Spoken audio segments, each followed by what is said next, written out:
Paleontology in 2024 so far has gotten off to a great start.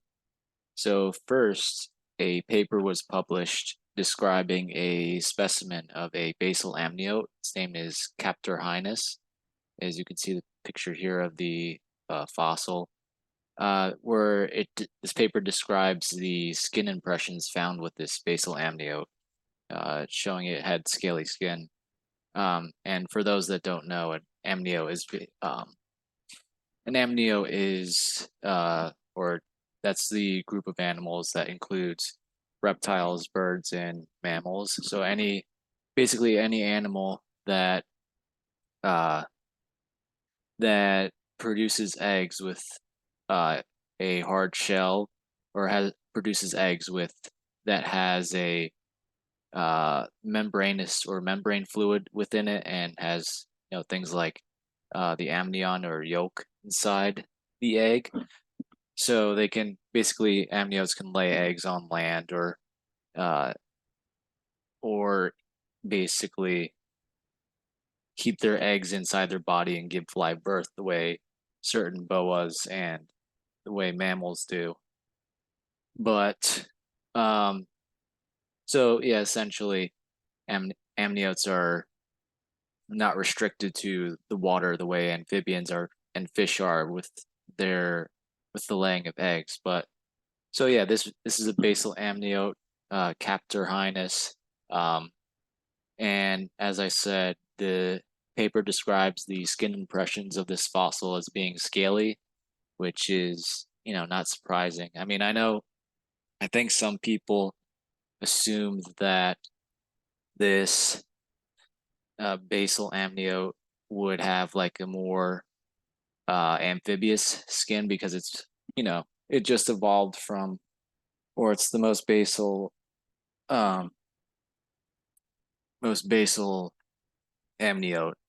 And the thinking is that it would, because it recently evolved from amphibians, it would have a skin more similar to amphibians. But I think, it makes sense that it would have scaly skin because as the amniotes evolved, they would obviously be no longer be restricted to the the water, and they would, you know, be they would as a result develop or evolve skin that would, be waterproof as scales are.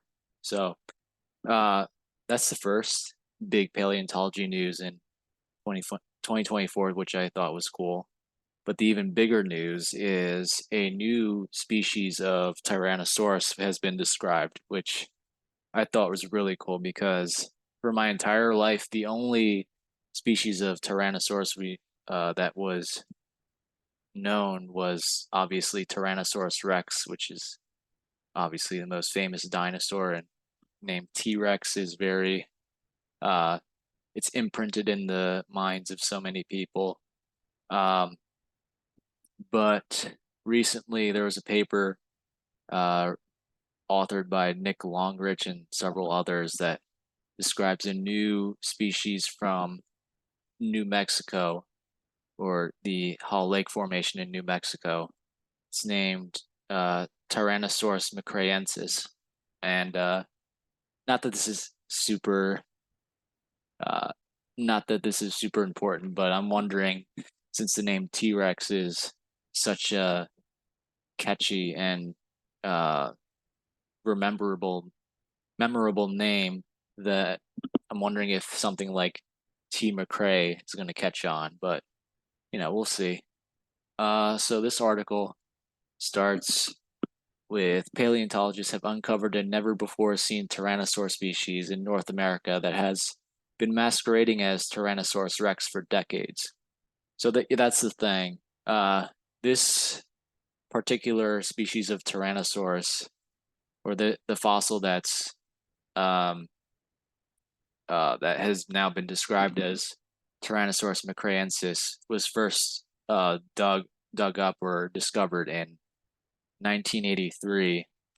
And I actually remember growing up whenever I'd read dinosaur books, and I would read like a encyclopedia or like a profile uh of Tyrannosaurus Rex, the range that the when you'd get to like the range, or you'd read about where Tyrannosaurus Rex lived and what its range was, it would say Montana, Wyoming, North and South Dakota, and also New Mexico. But turns out the Tyrannosaurus that lived in New Mexico is actually a different species than Tyrannosaurus Rex. But I think this is important to emphasize, is that it's still a member of the genus Tyrannosaurus. It's just, rather than T-Rex, it's the species is TyrannosaurusMcraeensis. And um, that's how binomial classification works in biology and paleontology. It's the Whenever you're naming an animal or a species, it's first the genus comes first, and then the the name of the species is the second part of the name. The newfound sister species TyrannosaurusMcraeensis was identified from partial fossilized skull that paleontologists unearthed in 1983 while exploring the Hall Lake Formation in New Mexico. The calcified cranium was originally classified as T-Rex, as I said. Been displayed at New Mexico Museum of Natural History and Science. But in 2013, a team of paleontologists decided to reevaluate the skull after noticing subtle yet suspicious anomalies in the shape. So, as you'll see later in the video, and when we take a look at the actual paper that was published in looks like nature.com, you'll see, or this is just an example of, wait, let me see something here.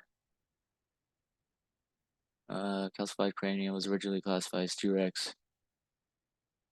Oh yeah, so first, you'll the obviously this paper goes into more detail, but the reason why a big reason why they reclassified it is because there's some variation in the skull, or there's variation in the skulls between TyrannosaurusMcraeensis and Tyrannosaurus Rex, and that was paleontologists found that was sufficient or enough evidence to classify TyrannosaurusMcraeensis as its own species. And that's pretty standard, because I remember reading back in my youth about how occasionally I would get books that would classify Tarbosaurus as a species of Tyrannosaurus, and I even have Gregory S. Paul's book, Predatory Dinosaurs of the World, and also his Princeton Field Guide to Dinosaurs, the second edition. And both of those classify or make a case for classifying Tarbosaurus as Tyrannosaurus batar, but due to Tarbosaurus being in Mongolia, or being discovered in Mongolia, and being in a completely different continent, and also due to the size difference in the variation skull, and some variation in the skull, paleontologists obviously now agree, and the consensus is that Tarbosaurus is its own genus, but it's still closely related to Tyrannosaurus. But all that's to say, paleontologists are constantly reevaluating the status of a genus or species. And if there's something as simple as like the variation in the skull or vertebra, or various other differences in the anatomy, can lead to a reevaluation of how to classify this species, or classify a species or genus. And obviously a more a recent example, or somewhat recent, would be how paleontologists in 2015 reevaluated material that first in like the late 19th century was assigned to the famous Brontosaurus, uh, but then obviously throughout basically by the early to mid 20th century, paleontologists agreed that Brontosaurus was just uh, that was just another specimen of Apatosaurus. So they couldn't really separate the two. So Brontosaurus was determined to be an invalid genus and was just included with Apatosaurus. But then in 2015, the paleontologists did another reevaluation and determined there's enough differences to place Brontosaurus as its own genus, still very closely related um, to Apatosaurus, and both are part of the Diplodocid family, and they would have had more recent common ancestry than either one did with, say, Diplodocus or Barosaurus. But no, yeah, those are just two examples off the top of my head that uh, just shows that paleontologists are constantly reevaluating genus and species, and it can often take years. Um, and as you can see, this has been paleontologists you know, have been evaluating and studying the fossil material of this particular Tyrannosaurus since 2013.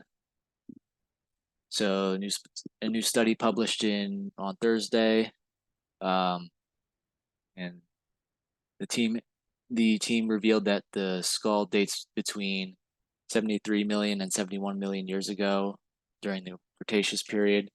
And that's something else that I thought was really interesting, is that um, normally we think of Tyrannosaurus as having lived between 68 to 65 million years ago, and but this paper shows that this particular species of Tyrannosaurus lived 73 to 71 million years ago. So it was living, I think, around the same time as things like Albertosaurus and Displatosaurus, but both of those genus of tyrannosaurids were much farther north than TyrannosaurusMcraeensis. Uh, so let me see. And in a second, I'll go to the actual paper, but uh,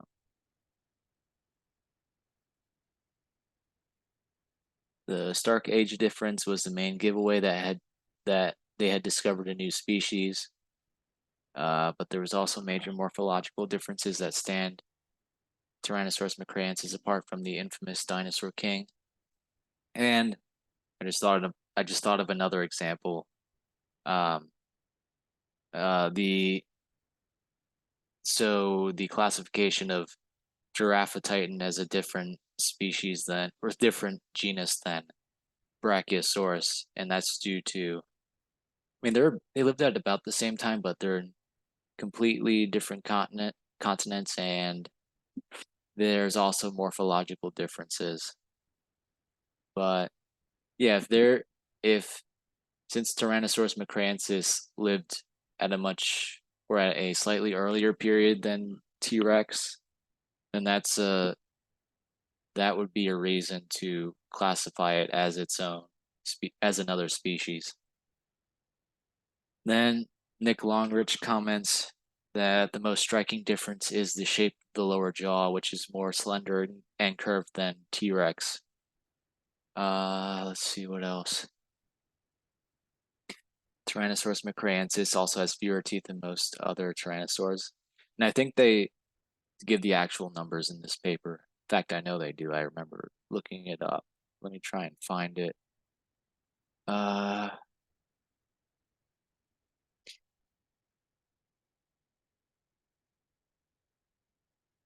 where is it? Oh, that's the size of the teeth. So the dentary measures 645 millimeters from the tip back to the level of the coronoid process. The bone measures 894 millimeters along the long axis as preserved. However, the posteroventral end is broken. It may have measured around 900 millimeters when complete. By comparison, corresponding measurements for the holotype of Tyrannosaurus rex are 589 and 855 millimeters. One of, if not the largest known T-Rex specimens, measure around 650 from the tip of the dentary to the coronoid process. TyrannosaurusMcraeensis therefore overlaps T-Rex in size. Yeah, so not surprising that the size of the teeth for both T-Rex and TyrannosaurusMcraeensis are around the same size. Both of them being that they're more closely related to each other than any other Tyrannosaurine or Tyrannosaurid. They're going to have about the same size and teeth. And in terms of the size of the actual size of the body for TyrannosaurusMcraeensis, it's like 39 feet. So it's really close in size to T-Rex. The largest specimens of T-Rex are Sue, which is 42 feet, and Scotty, I think, is 43 feet. The specimen, T-Rex specimen Scotty is 43 feet.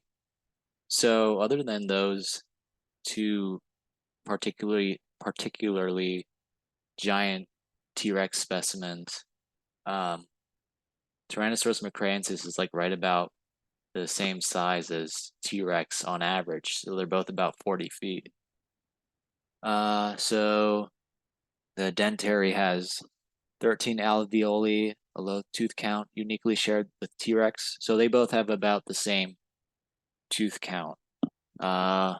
With T-Rex, which typically has 13 dentary alveoli and rarely 14 or 15 alveoli. Zhucheng tyrannus, which is a tyrannosaurine from China, has 15 teeth. Tarbosaurus has 14 to 15. Displetosaurus corneri and Displetosaurus torsus have 17. So these particular tyrannosaurids have more teeth than T-Rex and TyrannosaurusMcraeensis.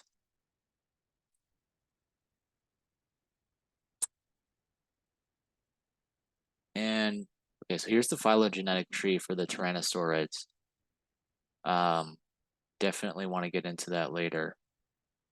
And the number of teeth is just one morphological similarity that T-Rex and many that T-Rex and TyrannosaurusMcraeensis share, which whenever you're doing a phylogenetic analysis, you're obviously counting up the number of phylogenetic similarities, and if there's more, like for example, if Zhucheng tyrannus and Tarbosaurus bataar share more morphological similarities than Tyrannosaurus rex or Nanocasaurus, then obviously you would classify them together.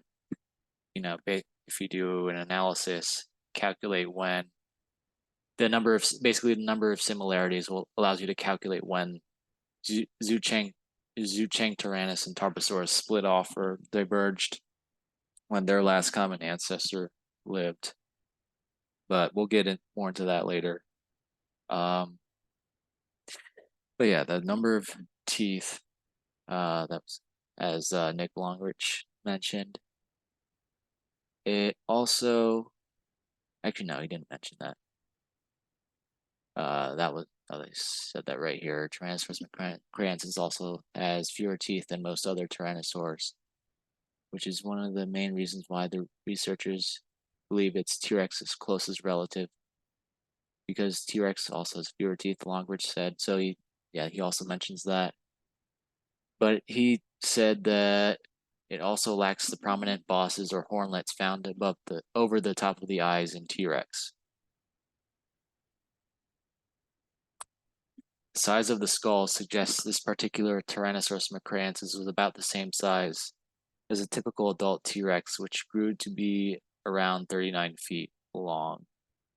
around the same size as a double-decker bus. So an average T-Rex and probably an average TyrannosaurusMcraeensis were the same size, and that's not surprising since they're both each other's closest relative. And this is another thing, and I remember reading um, two of David Hone's books, the Tyrannosaur Chronicles and his newest book, How Fast Did T-Rex Run? And he's made this argument before. So Longridge says it's not impossible since we only have one individual. It's unlikely we found the biggest individuals of the species. So that's true of T-Rex too. It could be very possible due to like how hard it is for fossils to preserve. That Scotty's not even the largest T-Rex. There could easily be a T-Rex that's like 50 feet long, so like as long as a Spinosaurus, or even possibly longer, like 52 feet maybe. It's not impossible that paleontologists one day could find a Tyrannosaurus Rex that large. And same with TyrannosaurusMcraeensis. It could be it's possible that paleontologists in the future, as they dig more into the Hall Lake or do more expeditions in the Hall Lake Formation, they could find a specimen of TyrannosaurusMcraeensis that's it could be something like 45 feet, so even bigger than specimens such as Scotty. Obviously, it was the apex predator, just like T-Rex. And if the pair ever existed at the same time, they would probably have been pretty evenly matched in a fight. I mean, that's not surprising. They're two species of Tyrannosaurus. They're basically almost identical. So they're almost the same. I mean, they are the same animal. They're just two different species of the genus Tyrannosaurus.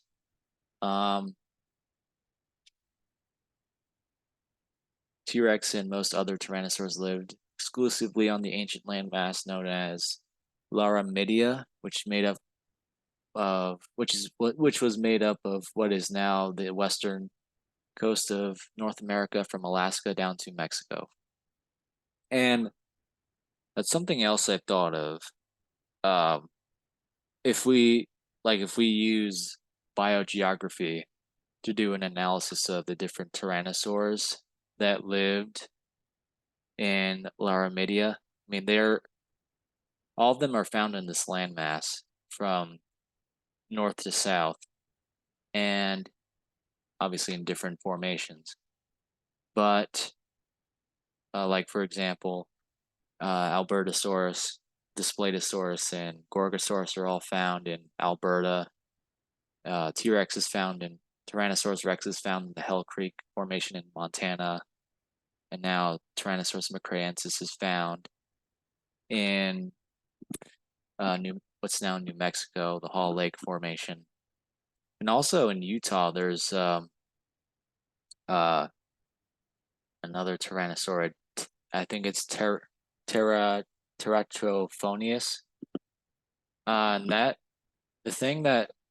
reason why I bring up biogeography in this case is so all these tyrannosaurids are found in different areas of Laramidia, and they're always found with like if I pull up the Hall Lake Formation here on Wikipedia, they're always found with ceratopsians and ankylosaurs and some sort of hadrosaurid. Like all these different groups of dinosaurs are always found with tyrannosaurs. Like for example, in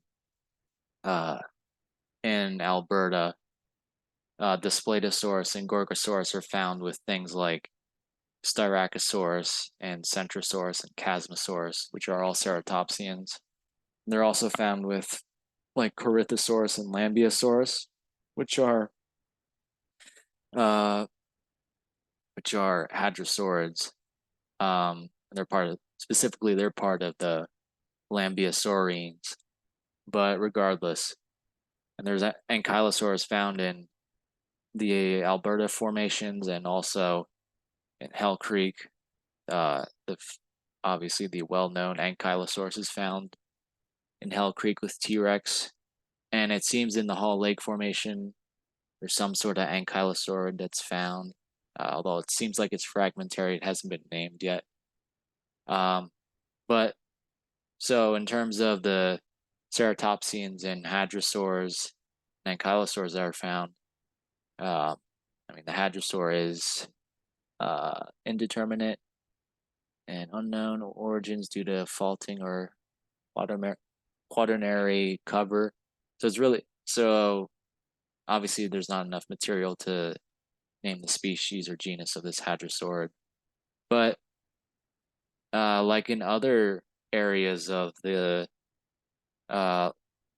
landmass that all these tyrannosaurs are found or were found and lived in during the late Cretaceous, it seems that TyrannosaurusMcraeensis lived with, or it did live with other ceratops, or lived with ceratopsians such as a species of Triceratops, Sierraceratops, and Torosaurus.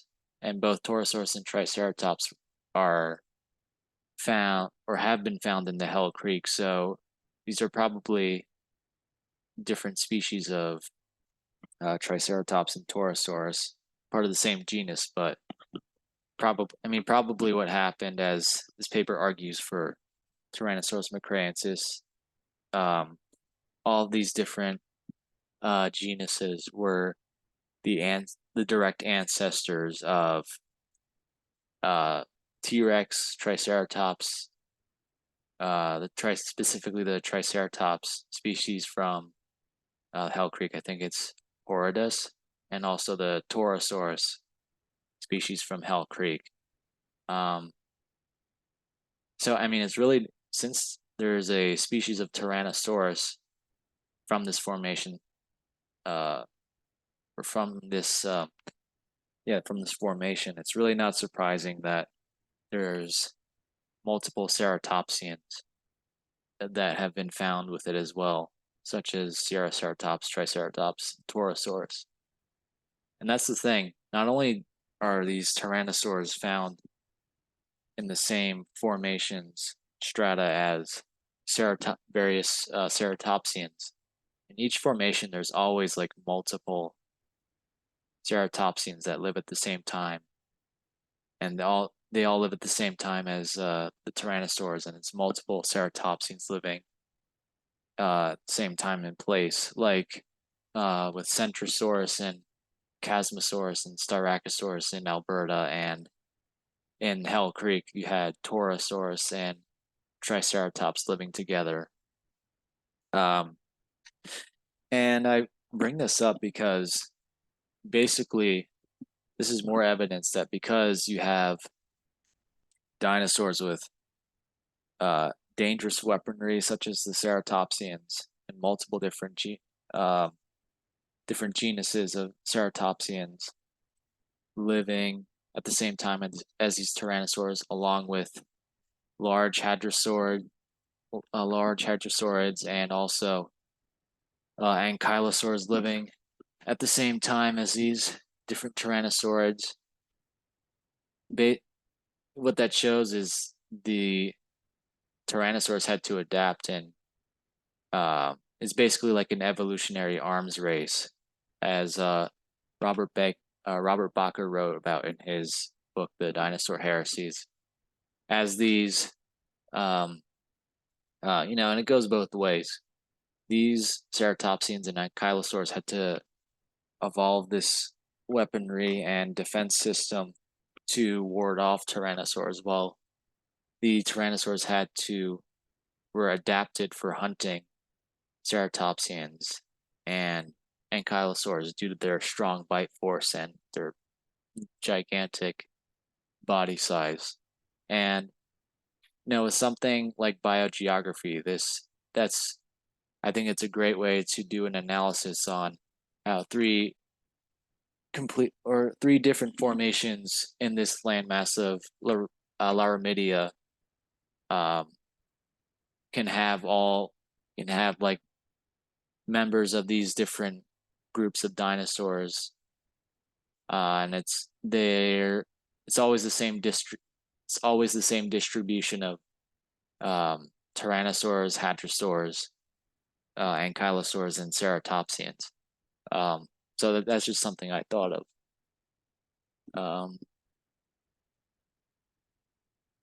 Now, actually, let's switch to the paper. So, let's see here.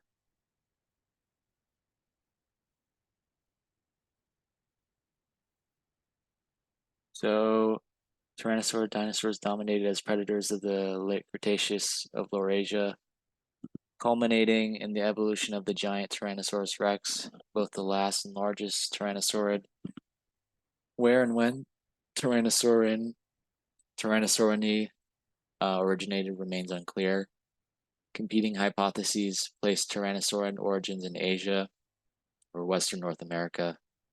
We report a new TyrannosaurusMcraeensis from the Campanian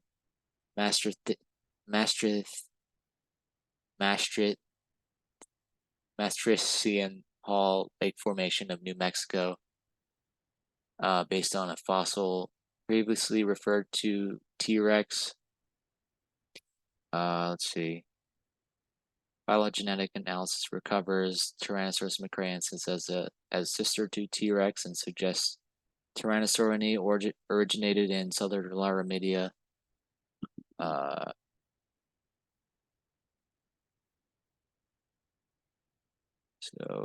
Okay. So the origins of Tyrannosaurus lineage, Tyrannosaurini, are unknown. Tyrannosaurus rex appeared suddenly in the late Maastrichtian. No close relatives have been reported from North America prior to this time. Instead, the closest relatives of T-Rex come from Mongolia. Now, this is the thing. This reminds me. Prior to this paper, I always thought that Displetosaurus was the closest relative in North America to Tyrannosaurus rex and was in fact the direct ancestor. So, like a population of Displetosaurus eventually evolved into T-Rex. And I even asked on Twitter, I responded to Nick Longrich's tweet about this new species of Tyrannosaurus when he shared it. I asked him that isn't there an argument to be made that Displetosaurus was the direct ancestor to T-Rex because it's robust, even though it's not as big as T-Rex. Like it's about T-Rex is like 10 feet longer than Displetosaurus, but regardless, Displetosaurus is robust. Obviously, a lot more robust than like Albertosaurus or Gorgosaurus, and and it's in the same continent, so you don't run into the issues with like that you have with arguing or the hypothesis that Tarbosaurus or Zhuchang is the direct ancestor or the most closely related. Because then once you get into the origin or the last common ancestor of T-Rex and Tarbosaurus and Zhuchang Tyrannus, obviously one pop or the common ancestor, a population of the common ancestor had to have crossed a land bridge into either going into Asia or the other way around. And I think I've seen paleontologists argue that the origin of prior to this paper, the origin of the Tyrannosaurini could be found in Asia, and they crossed a land bridge into North America. But obviously, this paper now solves this issue because it, obviously there's a much better argument um, and it just makes more sense that uh, the origins of the Tyrannosaurini are, or even the origin of the Tyrannosaurus genus is in the southern part of uh, Lar Laramidia. Um, but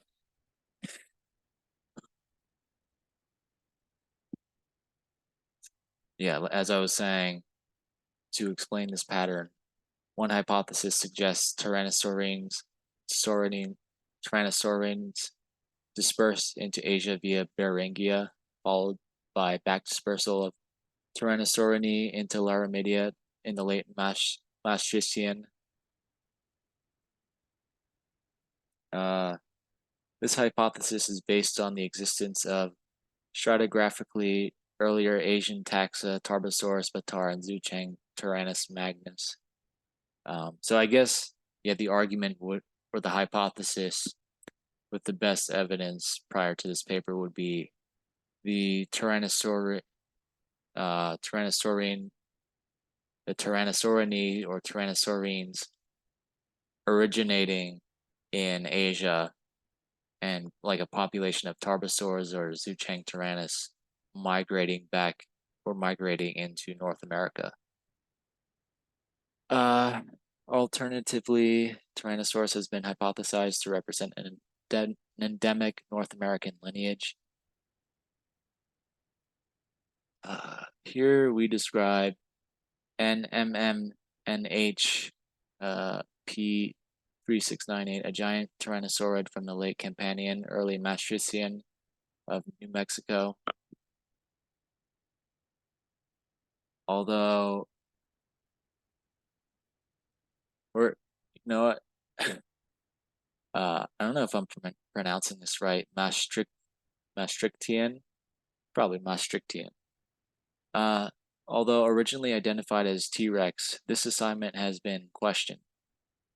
Restudy of the specimen, including newly recovered skeletal elements, confirmed NMMNH represents a distinct taxon, while recently published radiometric dates show that it predates T-Rex by up to 7 million years. Obviously, phylogenetic analysis recovers this specimen as the closest known relative of T-Rex, obviously because one, they're both a part of the Tyrannosaurus genus and same continent. Even though TyrannosaurusMcraeensis predates it by what seems to be 3 to 5 or even 7 million years. Same size. There's less morphological variation between these two than, say, between T-Rex and like Albertosaurus or even Tarbosaurus.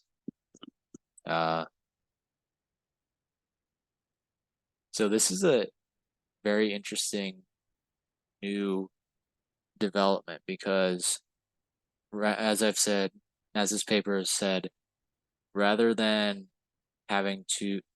rather than the evidence pointing to an origin in Asia, it seems that the ancestors of not just T-Rex, but probably also like Triceratops and Torosaurus were also in southern Laramidia, because these three dinosaurs are found.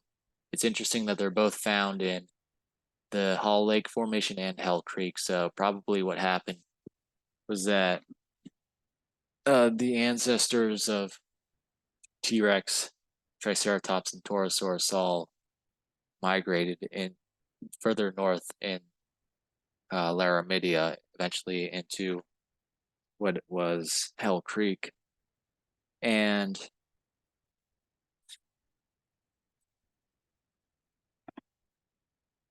an idea, or I think this is grounded speculation. What could have happened was maybe maybe there was like some sort of drought that occurred in the Hall Lake Formation during the late Cretaceous, and populations of Triceratops and Torosaurus started migrating north to find more vegetation and food source. And then obviously the Tyrannosaurus, groups of Tyrannosaurus would follow these two ceratopsian groups for obviously to hunt them.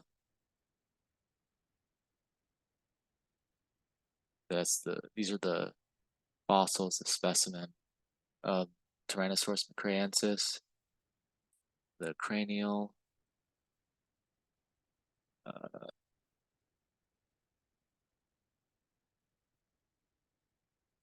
But yeah, like I said, that's interesting that this particular Tyrannosaurus dates to like 73 to 71 million years ago. So it's even though it lived in a completely different place, or not completely, it's still the same continent, but different place. It's lived at the same time as like Displetosaurus uh and things like Albertosaurus. Or yeah, like its time period overlapped with those two. Uh,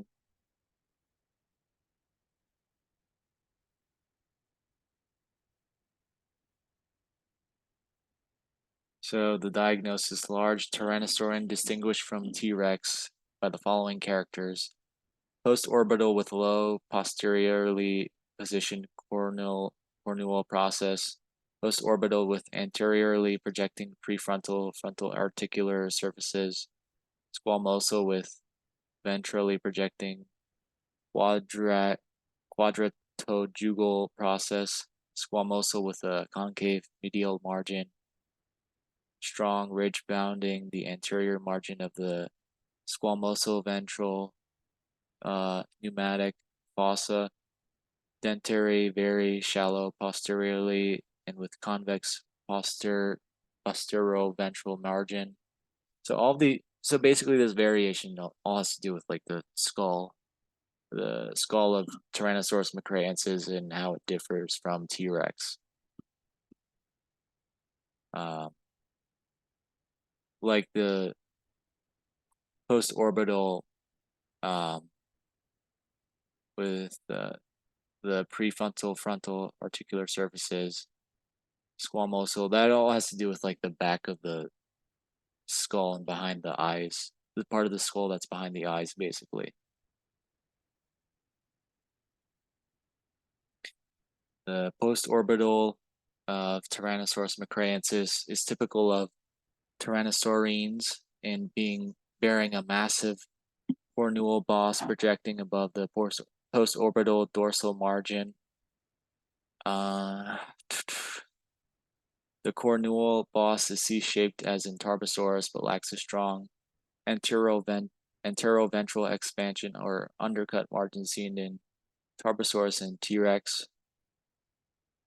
So yeah, you're always going to find between genus and species, you're always going to find some sort of, different variation. Like, it's interesting here, the cornual boss, the strong anteroventral expansion, or undercut margin, Tarbosaurus and T-Rex share these two anatomical traits, and it's more similar in Tarbosaurus and T-Rex than it is in TyrannosaurusMcraeensis. And so basically, the variation that in the skulls of T-Rex and TyrannosaurusMcraeensis, that's going to be that's there's enough of a case to be made, or it's enough reason to classify these as two different species, obviously in addition to the different time or TyrannosaurusMcraeensis being a couple million years older. But specifically with the skull variation, that's gonna that is that clearly places them as two different species, because we see this with a notable example is Allosaurus fragilis versus Allosaurus jimitsoni. Like if you look at the skulls of those two species of Allosaurus, there's the skull of Allosaurus jimitsoni. You can see the differences, the morphological differences in its skull versus Allosaurus fragilis. And this is same case here with T-Rex versus TyrannosaurusMcraeensis.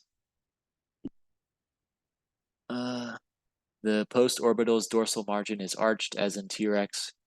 In dorsal view, the orbital margin and the body of the postorbital form a wide angle, indicating a posteriorly expanded skull as in Lythronax, Tarbosaurus, and T-Rex.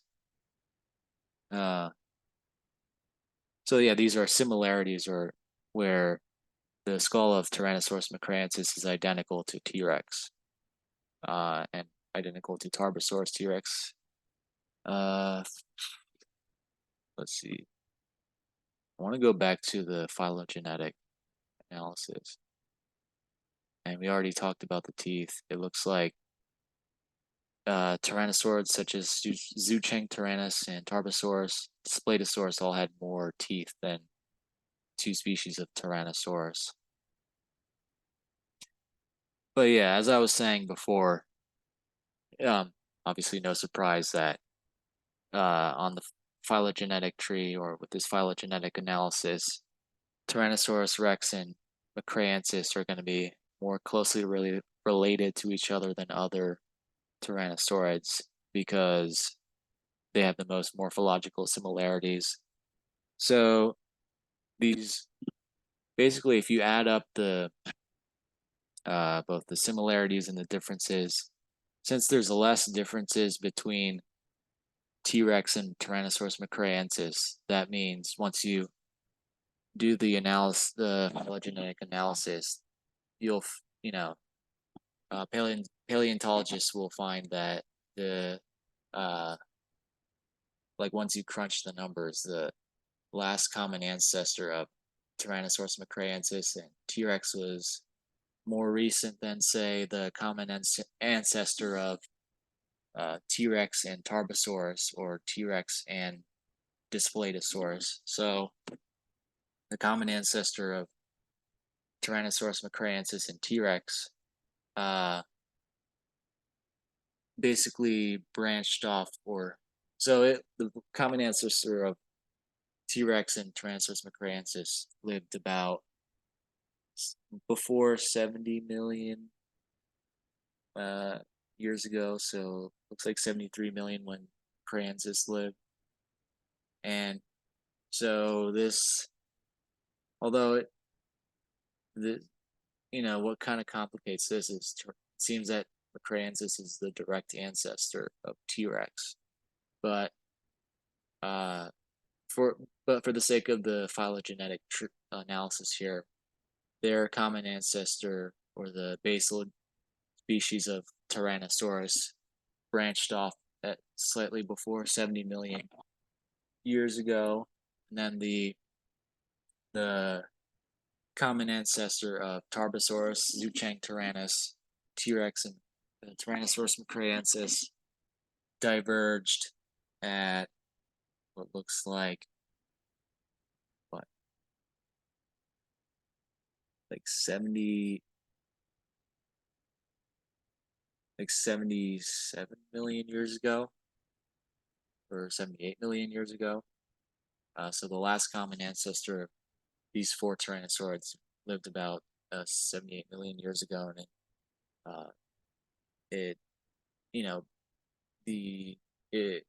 diverged or branched off into these four different genuses.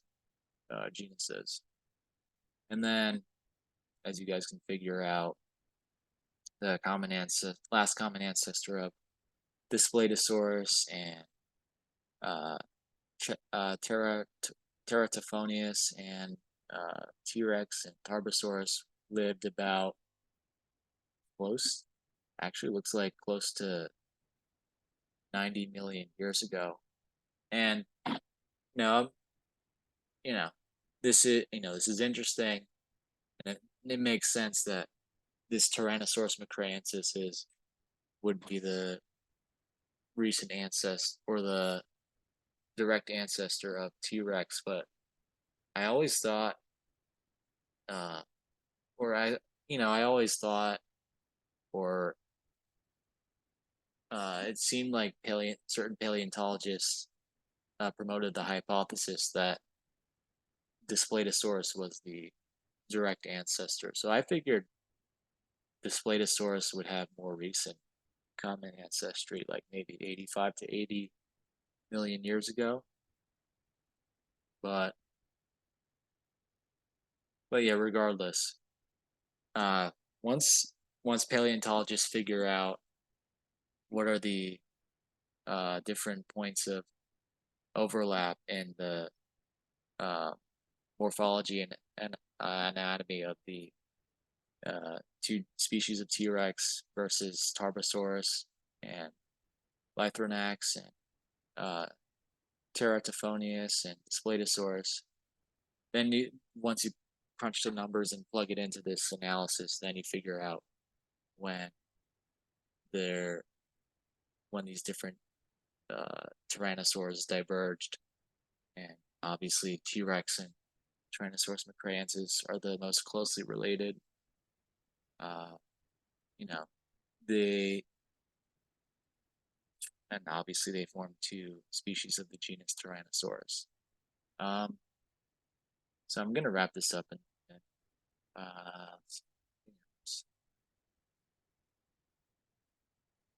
uh, there's a variation post orbitals. So yeah, it says in the discussion, it says prior to this paper being released, this particular specimen NMMNH-T3698 was referred to as Tyrannosaurusrex, um, based on size and overall resemblance to T-Rex. But this assignment has been questioned because in paleontology, there's always a dispute over what genus something belongs to. And there's a good reason based on this paper because there's variation between these two species of T-Rex. There's good reason to have questioned whether this was just another T-Rex. So it sums up, newly collected material shows that TyrannosaurusMcraeensis differs from T-Rex in the shape of the postorbital, squamosal, dentary, prearticular, angular, and articular. The characters that diagnose TyrannosaurusMcraeensis and differentiate it. T-Rex are relatively subtle characters relating to the shape and articulation of the skull, bones. But because T-Rex is known from multiple individuals, it's possible to show that TyrannosaurusMcraeensis lies outside the range of individual variation seen in T-Rex.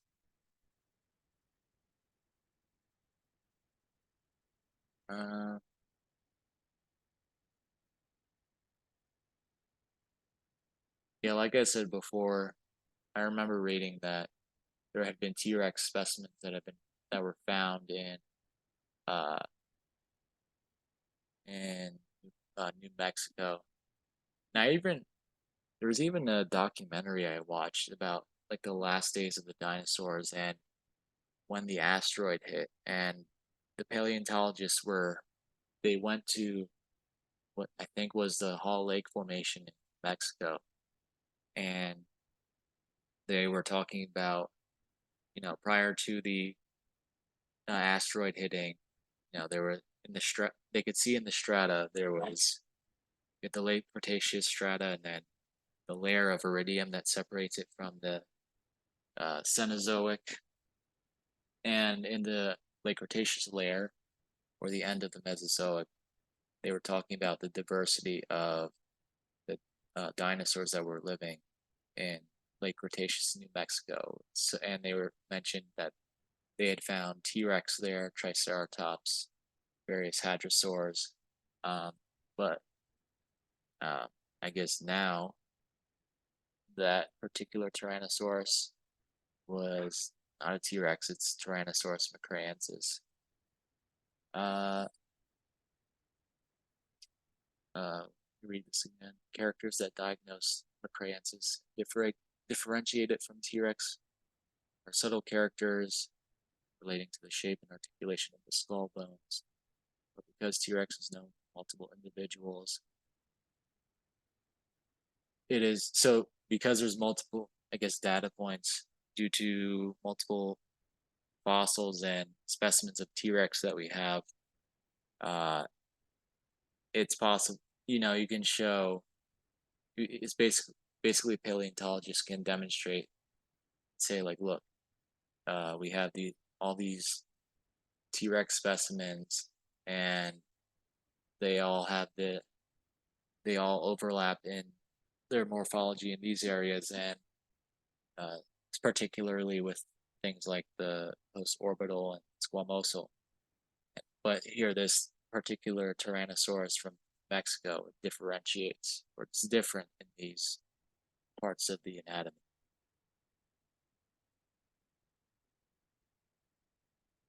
And this is interesting. Tyrannosaurus rex exhibits a high degree of variation. Specimens assigned to the genus may or may not represent multiple species. This is interesting because that reminds me of, I think there was a paper, was it 20? There was a paper, I think, that came out in 2022 where there was paleontologists that proposed 3 different species of Tyrannosaurus. It was Tyrannosaurus rex, Tyrannosaurus regina, and Tyrannosaurus imperator, I think it was called. But obviously there was a lot of disagreement about whether or not they could be split into 3 species. But that speaks to how there's a lot of variation between the different T-Rex specimens. However, in each of the diagnostic characters identified here, this specimen of Tyrannosaurus is unlike any other specimen referred to T-Rex. Furthermore, each bone has at least one diagnostic character. It is therefore an outlier from all other specimens referred to T-Rex in every element. So yeah, it's enough evidence to place it as its own species. The differences can't be explained as ontogenetic, given that the animal matched T-Rex in size. Oh, so yeah, it's not. These aren't different growths. The variation between Mcraeensis and T-Rex isn't due to like different growth stages. It's due because they're both the same size. It is worth noting that these differences are subtle, but the differences between the species are often relatively subtle. All right, let me see what else. Talking about the age.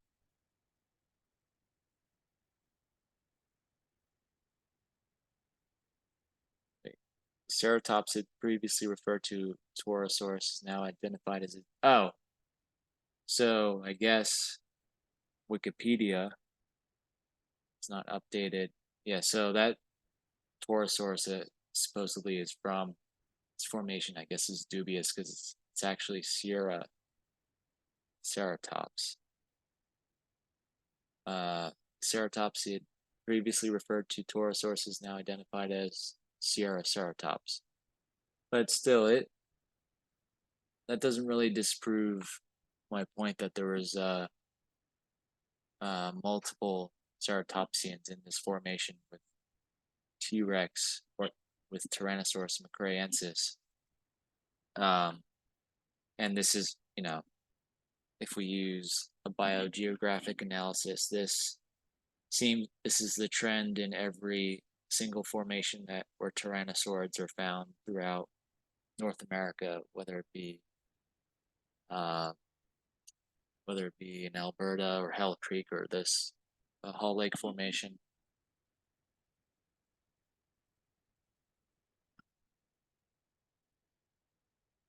biogeography and evolution body size.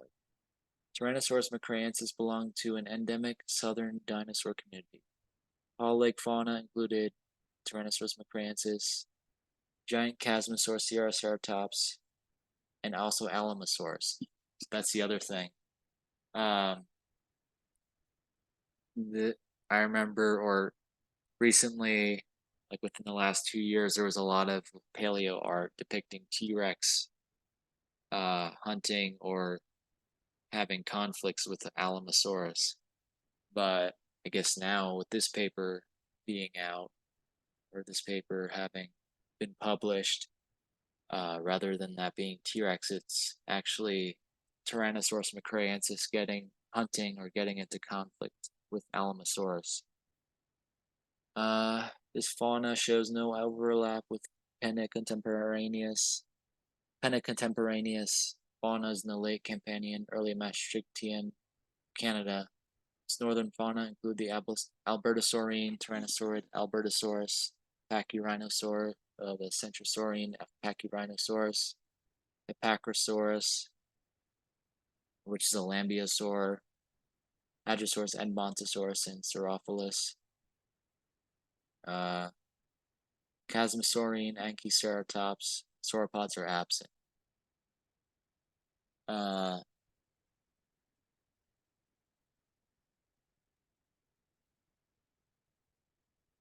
So basically it's saying discovery of this TyrannosaurusMcraeensis therefore corroborates the hypotheses that Laramidian faunas were characterized by high endemicity, with the Southwest supporting distinct dinosaur species and clades. But no, it still speaks to my point because it seems like there was a hadrosaurid that was found in this formation. Although it's still fragmentary and not, not conclusive. Every single formation in North America that has tyrannosaurs, you also find ankylosaurs and ceratopsians. And I think that any paleontologist that's interested in biogeography, that's something to look into. Like throughout North America, there's different regions with different genuses of tyrannosaurs and ceratopsians and ankylosaurs that all evolved in these different formations. But yeah, overall, this is very exciting. Like I said at the beginning, I grew up with T-Rex being the only species of Tyrannosaurus, but now it looks like there's a new species added to the genus. So yeah, I think this is a very exciting find or exciting reclassification, and yeah, hopefully you guys are excited too. And I think obviously there's always going to be more data that's needed when studying these two species of Tyrannosaurus, but yeah, I think this is I think this is a great paper, and I think this I think this just shows the diversity of Tyrannosaurus, and I don't know. I guess just to sum up, this is I think this is very exciting.